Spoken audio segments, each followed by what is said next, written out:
салому алайкум довталабон ва волидайни азиз.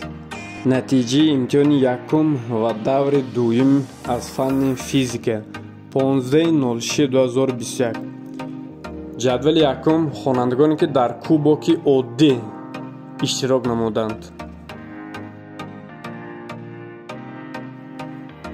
ин аст ҷадвали дуюм, ҷадвале ки дар он хонандагон дар суперкубоки нуфузбаланди биоарвиз иштирок мекунанд, яъне ки гурӯҳи хонандагони беҳтарин. кадом хонандагоне ки 7 балл ба даст оварданд, онҳо аз ҳама хонандагони беҳтарин мебошанд. хонандагоне ки аз 7 балл кам ба даст оварданд, онҳо меҳнати дуруст накарданд.